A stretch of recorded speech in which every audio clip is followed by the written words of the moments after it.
y'all, welcome back to our channel. We're about to get into a delicious lamb chop dinner. All right, we're gonna do some garlic parm mashed potatoes along with a green bean recipe that I love to make when I don't have time to make my soul food green beans, where I take a lot of time to build the flavors and I use turkey wings to make them. These are just some simple green beans that still have that southern vibe, but they don't take as long to make. Okay, we're gonna go ahead and butcher our very own rack of lamb today. Sometimes I do go ahead and let my butcher just cut up the chops for me and I purchase them that way, but I wanted to do this video to show you guys that if you wanted to cut your own rack of lamb up at home, you can do that. Okay, if I can do it, you can do it. This is only like my third or fourth time doing it. Most rack of lambs have 8 chops on them. If it has less than 8 or more than 8, then I don't know, because I've never seen one with more than 8 or less than 8. All of the ones that I've worked with have had 8 chops on them, and I just go ahead and peel off all the fat. As you guys can see here, I'm just cutting the fat down so that I can peel it off of the rack. All right, once you get it down to a certain place, you could just go ahead and grab it with your hand and peel it off, but you just want to make sure that your rack is as clean as possible from the fat and all of the excess that we don't actually want on our lamb chops when we go to cook them. Okay, if you would like, you can cut your rack down the middle so that you have 4 on each side, but you just want to make sure that on whichever side you cut up against the bone, that you continue to use that exact same angle to cut up against the bone for every chop, because we want to make sure that our chops are the same size. Okay, because that aids in the overall outcome of the dish and the cooking time. If all of your chops are different sizes, they're all going to take different times and different temperatures to cook. So as you guys can see here, I have my knife pressed up against the left side of the bone. Okay, so it's leaned over to the left, so I have it leaned over up against the bone, and you just take the sharp edge of the knife and cut down. And when you move to the next one, if you were leaned up to the left of the rack, you want to continue to cut and lay your knife on the left of the rack and cut down. If you were leaning to the right of the rack, you want to continue to lean your knife up against the right side of the bone and cut down. Most rack of lamb come curved. If you really look and pay attention to them and you look at the whole rack while it's still together, it'll either be curved to the right or the left at the bottom. That's a good indication of which side of the bone you should lean your knife towards, the way that it's curved. So if it's curved to the right at the bottom, just lean your knife up against the right bone on each and every chop when you cut down. If it's curved to the left, lean your knife up against the left bone for every chop that you cut. All right, I don't want to say that it's simple, but it's not a lot of steps to remember. It's just something that I think takes getting used to, and it also has a lot to do with using the right knives and things like that. I'm still learning in that area, but this was very fun and they came out pretty good in my opinion, so I wanted to definitely share it with you guys. This video is meant to be peaceful, calming, therapeutic, aesthetically pleasing, informative, and whatever else you need it to be. Therefore, I'm not going to talk throughout the entire video. I'm going to share some tips with you all for these recipes, and then I'm going to get out of the way. All right? When it comes to our rack of lamb or lamb chops in general, lamb chops are very, very flavorful. You do not have to season lamb chops with everything that you see me using here, but you can. Lamb chops are very delicious with just salt, pepper, a dash of garlic, and butter. But I went ahead and did some rosemary and made a garlic butter herb sauce that I always use. I let my chops hang out in this marinade for at least 4 hours. This is also something that you can seal in a plastic,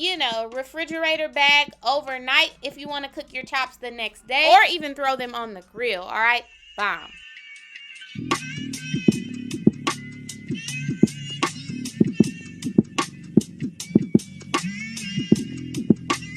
You know what I'm saying?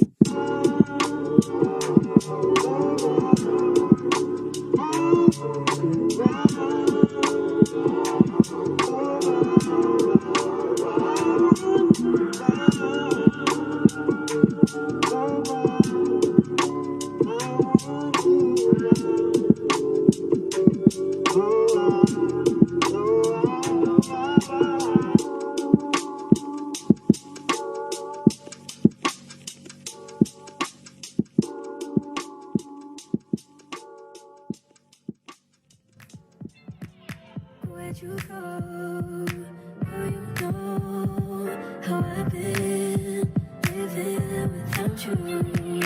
daydreaming on a cloud with you like horizon. With you tonight is on a violin. Yeah. It's about time we're making up. The times you wasn't with me waking up. Now you feel it up, taking this you touch. I needed to distance myself from you.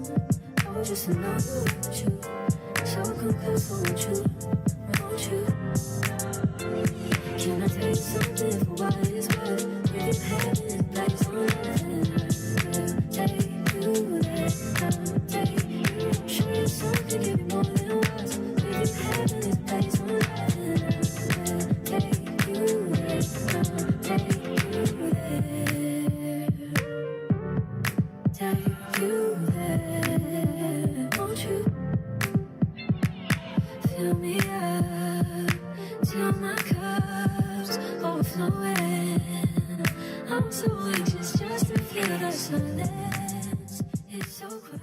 Here we're going to get started with the green beans. All of the measurements, ingredients to all of these recipes are in the description box below, and I've placed cards in this video for you to refer to. You can take screenshots of the video or go ahead and write all of these ingredients down if you're a visual person or a note taker like myself. This green bean recipe is much like the southern style green bean recipe that a lot of us love with the red skin potatoes in them. The only difference is instead of using the turkey wings, I just go ahead and use a little beef bacon. I cook the beef bacon down a tad bit in the skillet and let it cook for about 5 minutes, not all the way, and I put that in the pot with the green beans, and then I go ahead and fully cook some of that beef bacon in the skillet and chop it up and garnish our green beans with it at the very end. We're gonna cut up some onions here, and we're also gonna cut up the red skin potatoes for our mashed potatoes as well as our green beans. I purchased these green beans from Walmart in a bag. They came already snapped. You just have to wash them, and they're the fresh cut green beans. I love these. You do have to cook them a bit longer than like the green beans out of the can, but they taste so delicious. They're so beautiful. The colors pair so well together. The red skin potatoes, the white onion, the green beans. I love so many things about food and being in the kitchen, and one of those things being the color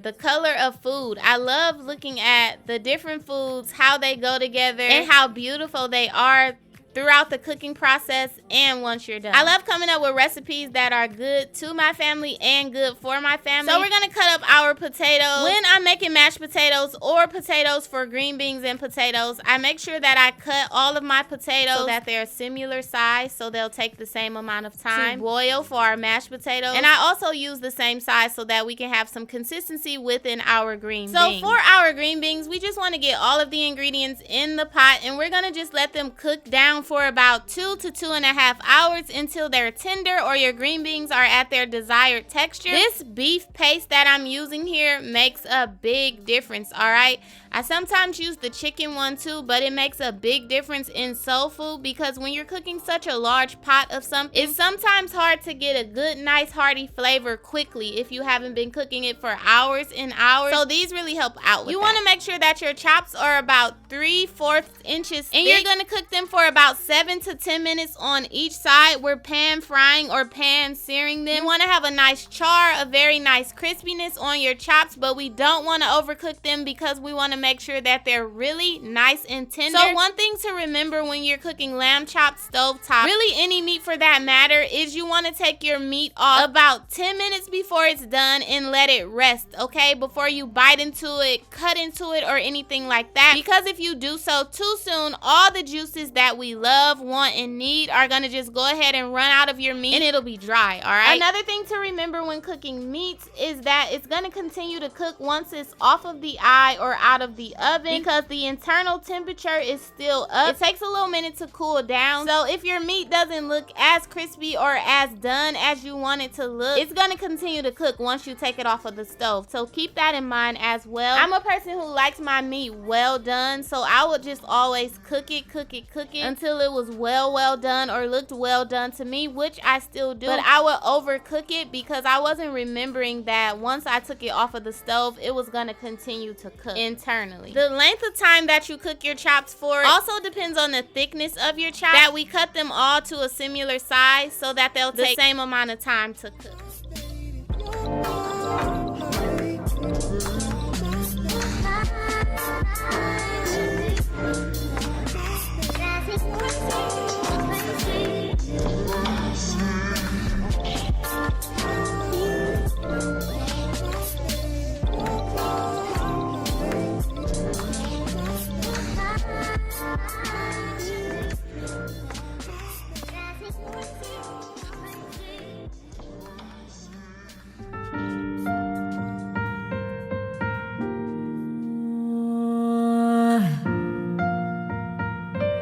Yeah, yeah. Oh, listen, I put my lighter in the air for you. I see what you're doing, yeah, I see what you're going through.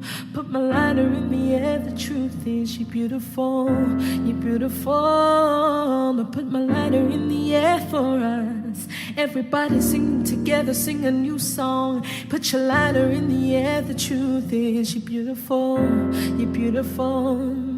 Say yeah, yeah, yeah, yeah, yeah, yeah, yeah, yeah, yeah, yeah, yeah, yeah. Say yeah, yeah, yeah, yeah, yeah, yeah, yeah, yeah, yeah, yeah. Oh, say yeah, yeah, yeah, yeah, yeah, yeah, yeah, yeah. Hallelujah, glory to the Lamb.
For this one, you all, I hope that you guys have enjoyed this video. It is a very simple recipe and a very simple, delicious meal overall. I know that lamb chops could seem a bit intimidating, especially cutting the entire rack of lamb, but this is something that you can actually cook if you want a fancy dinner, a date night, a family dinner, any type of formal event. Lamb chops are something that you can get in the kitchen and make fairly quickly and pair it with other things that you can make fairly quickly, but they give you that wow factor once it's all done, because these garlic and herb mashed potatoes are bomb, okay? I actually take my lamb chop, dip them in the mashed potatoes, like scoop some of the potatoes up with the chop and bite it. Bomb, okay? okay? Thank you guys so much for coming back to our channel each and every time. If you are new here, thank you so much for stopping by. Thank you to all of our returning subscribers for coming back to our channel again and again and again. To all of our new subscribers, thank y'all for subscribing. And y'all already know we will see you all in the next one.